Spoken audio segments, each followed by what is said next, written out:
Acordamos antes do amanhecer para uma pescaria que prometia ser memorável. Eu e meu amigo Daniel sempre fomos fascinados pela ideia de explorar lugares remotos. E desta vez, escolhemos um lago isolado no meio de uma floresta densa. Diziam que ninguém pescava lá há anos, e histórias antigas falavam sobre peixes gigantes que poderiam quebrar até as linhas mais fortes. A chuva começava a cair leve, encharcando a terra, mas não o suficiente para nos deter. A aventura nos chamava. O barco de madeira, velho e rangendo sob nosso peso, balançava suavemente enquanto atravessávamos o lago. A neblina pairava sobre a água como um cobertor espesso, tornando difícil enxergar a margem. Era um silêncio inquietante, quebrado apenas pelo som da chuva e o ocasional ploc da água contra o casco. Esse lugar é estranho, murmurei, sentindo um arrepio subir pela coluna. Daniel riu, ajeitando o boné. Estranho é a nossa sorte. Aposto que vamos pegar o maior peixe da vida aqui. Jogamos as linhas e esperamos. Minutos se passaram, depois 1 hora. O lago parecia vazio de vida.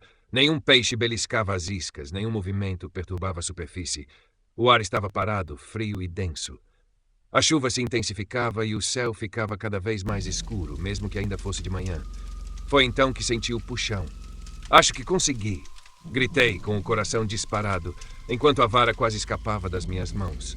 Daniel se virou animado. Segura firme. Esse deve ser enorme. O peso na linha era surreal. Puxei com todas as minhas forças, mas a criatura do outro lado resistia. Era como se algo lá embaixo tentasse me arrastar para o fundo. A linha vibrava, rangendo sob a tensão, e o barco começou a balançar violentamente. Isso não é um peixe. Daniel sussurrou, o sorriso desaparecendo do rosto. A água começou a borbulhar, como se algo enorme estivesse subindo. Esperei ver uma cauda ou barbatanas, mas o que emergiu não tinha forma natural. Era uma mão humana, mais pálida e alongada, com dedos finos e garras pontiagudas. Ela agarrou a borda do barco com força, e então a coisa levantou lentamente a cabeça. O rosto era indescritível.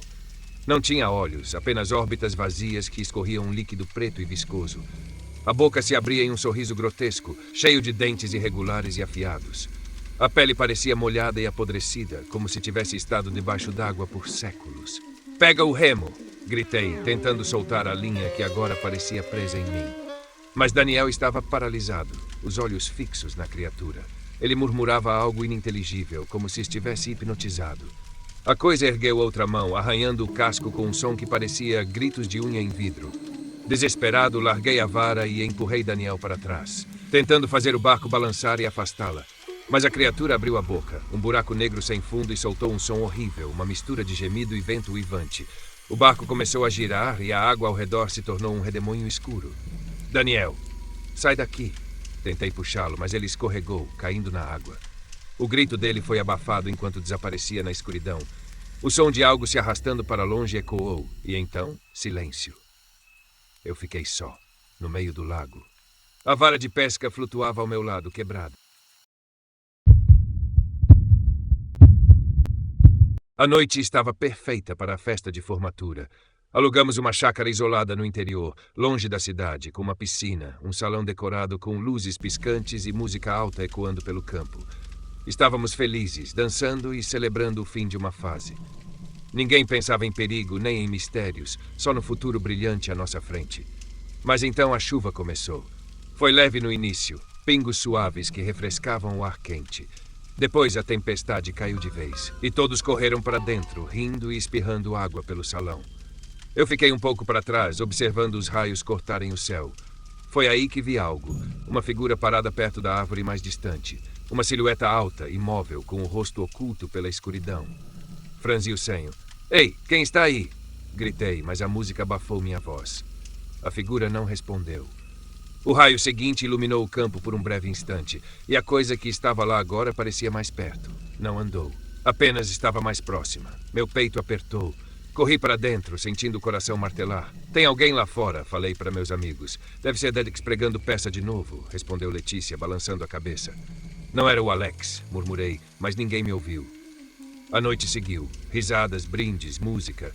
Eu tentei esquecer. Mas o som da chuva batendo nas janelas não me deixava em paz. Sempre que olhava para fora, sentia que algo me observava. Algo invisível, mas presente. Por volta da meia-noite, faltou luz. As lâmpadas piscaram e se apagaram, deixando-nos envoltos em uma escuridão sufocante. Que ótimo! Alguém gritou, e o salão explodiu em gritos misturados de brincadeira e nervosismo. Pegamos as lanternas dos celulares, mas o sinal estava fraco. Foi então que a porta de vidro ao fundo estalou. Um barulho seco e alto, como algo ou alguém batendo do lado de fora. Deve ser o vento, né? Disse Letícia, forçando um sorriso. Caminhei até a porta, sentindo cada passo pesar como chumbo. Segurei a maçaneta, meu coração disparado, e olhei lá fora. A chuva caía com força. Não havia nada. Mas quando fechei a porta, vi no reflexo do vidro uma mão ensanguentada se arrastar pelo lado de fora, deixando uma marca longa e arranhada. Girei com um grito, mas novamente, nada. Minutos depois, alguém desapareceu. Alex. Procuramos por ele pelo salão, pela cozinha, até pela piscina. Mas ele não estava em lugar nenhum. Ele só foi se esconder, não é? Letícia perguntou, a voz agora cheia de medo, mas eu sabia. Sabia que ele não estava mais ali. Quando encontramos sua jaqueta jogada no chão, coberta de lama e marcas de garras, o pavor tomou conta. Então as luzes piscaram uma última vez. E vimos. No canto da sala, onde a sombra não deveria existir, algo se mexia. O raio iluminou o salão por um instante, revelando olhos pálidos e vazios. Uma boca se abria em um sorriso impossível, grande demais para um rosto humano.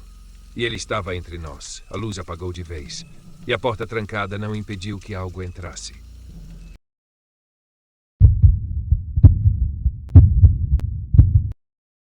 A noite já havia se firmado quando decidi pegar a estrada. A chuva caía pesada, o som das gotas martelando o asfalto era quase ensurdecedor, e o frio começava a se infiltrar nos meus ossos. Eu estava sozinho, minha mochila pendendo de um ombro e o cansaço pesando sobre mim como um manto úmido. A longa linha da rodovia desaparecia no horizonte sob a luz difusa dos postes, que piscavam esporadicamente, como se prestes a apagar. Meu celular estava morto, e não havia sinal de vida por quilômetros. Tudo o que eu tinha era uma esperança tênue de que algum carro passaria e me daria uma carona. Levantei o polegar quando ouvi o som distante de um motor se aproximando. O brilho dos faróis rompendo a escuridão como olhos fantasmagóricos. O carro diminuiu a velocidade. Um sedã preto, antigo, com a pintura desgastada pela idade. A janela do passageiro se abriu lentamente. O interior estava escuro, mas pude distinguir o rosto de um homem, pálido, magro, com olhos fundos que refletiam a luz como vidro quebrado. Para onde você vai? Ele perguntou com uma voz baixa e arrastada. Qualquer lugar com um posto ou hotel, respondi. Você pode me deixar na próxima cidade? Ele assentiu, sem um sorriso ou palavra de boas-vindas, e destravou a porta. Eu hesitei por um momento, mas a chuva que me encharcava logo venceu qualquer resistência. Entrei no carro, sentindo o cheiro forte de couro velho e algo mais. Algo que me lembrava ferro. Enquanto o carro retomava a velocidade, olhei em volta. O painel estava quase completamente apagado, exceto por um relógio analógico com ponteiros que giravam ao contrário. O rádio estava sintonizado em uma estação cheia de estática, com uma melodia distante e distorcida tocando ao fundo, como um lamento de outro mundo. Qual o seu nome? Perguntei, tentando aliviar a tensão. Ele não respondeu.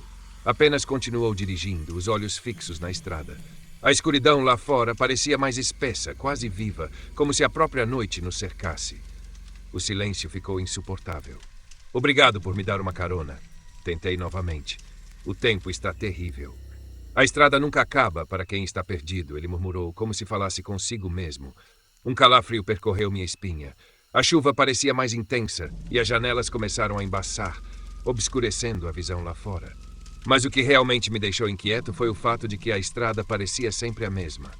Passávamos por curvas, mas o cenário nunca mudava. As mesmas árvores esqueléticas, os mesmos postes piscando. Olhei para o velocímetro. A agulha estava presa no zero. Tem certeza de que estamos indo para algum lugar? Perguntei. Ele virou a cabeça lentamente, o rosto iluminado por um raio distante. Seus olhos não eram humanos. Eles eram vazios, como buracos negros, e por um instante vi algo se mexer dentro deles. A estrada sempre leva onde você merece estar, disse ele, sorrindo agora, os dentes tortos e afiados como lâminas. Eu quis abrir a porta, pular, fugir. Mas quando olhei para a maçaneta, ela havia desaparecido. As janelas estavam agora cobertas de algo viscoso, como sangue que escorria lentamente. O rádio chiou mais alto. Palavras distorcidas começaram a emergir da estática. Você não deveria estar aqui. Você não deveria ter entrado. O carro acelerou e o som do motor se transformou em um rugido. Meu coração batia tão rápido que pensei que explodiria. Pare o carro! Gritei, tentando agarrar o volante. Ele riu, uma risada gutural que reverberava pelo carro. Não há como sair, não há como voltar. E então, pela primeira vez, olhei para os meus pés. O tapete estava encharcado, mas não de água. Era sangue. Ele se espalhava, subindo pelas minhas pernas, agarrando-me com dedos gelados e puxando-me para baixo. Eu gritei, mas a estrada me engoliu.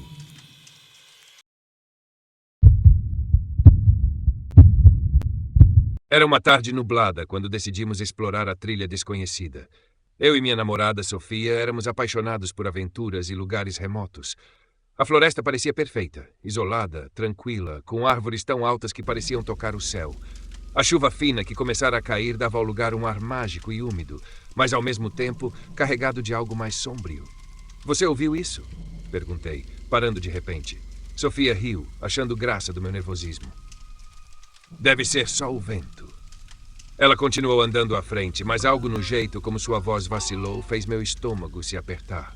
O silêncio era denso demais, cortado apenas pelo som da chuva pingando nas folhas. Não havia pássaros, nem o som de insetos. Era como se o mundo inteiro tivesse prendido a respiração. Depois de mais alguns minutos de caminhada, encontramos uma cabana velha, quase escondida pela vegetação. As janelas estavam quebradas e a madeira apodrecida estava coberta de musgo. Vamos entrar? Sofia perguntou, com um sorriso desafiador.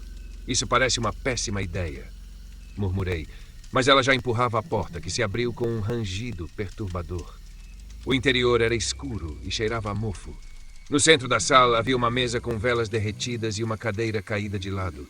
As paredes estavam cobertas de símbolos desenhados em carvão, marcas que eu não reconhecia, mas que provocaram uma sensação de desconforto imediato. Que estranho. Sofia sussurrou, passando os dedos por um dos símbolos. Foi então que ouvimos passos pesalentos vindo de algum lugar dentro da cabana. Olhei para Sofia e seus olhos estavam arregalados. Tem alguém aqui. Ela segurou meu braço com tanta força que suas unhas afundaram na minha pele. Segurei a respiração, mas os passos continuaram, aproximando-se. Peguei uma lanterna da mochila e iluminei o corredor à nossa frente. O feixe de luz tremulou e por um instante vi uma figura, uma silhueta encurvada, com braços longos e desajeitados. Não tinha rosto. Apenas uma sombra negra onde deveria estar o semblante de uma pessoa. Corre! Gritei. Sofia disparou para fora da cabana enquanto eu tropeçava atrás dela. A chuva agora caía mais forte, encharcando nossos corpos e tornando o chão escorregadio.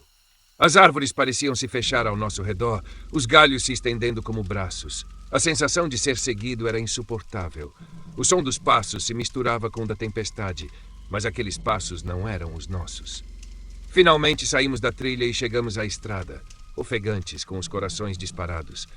Viramos para olhar a floresta uma última vez. Ela estava quieta e imóvel, como se nunca tivesse nos ameaçado. O que era aquilo? Sofia perguntou, a voz trêmula. Não consegui responder, apenas segurei sua mão com mais força. No entanto, quando entrelacei meus dedos nos dela, senti que sua mão estava fria demais. E então percebi. Sofia ainda estava na floresta. Olhei para o lado, mas a figura ao meu lado não era ela.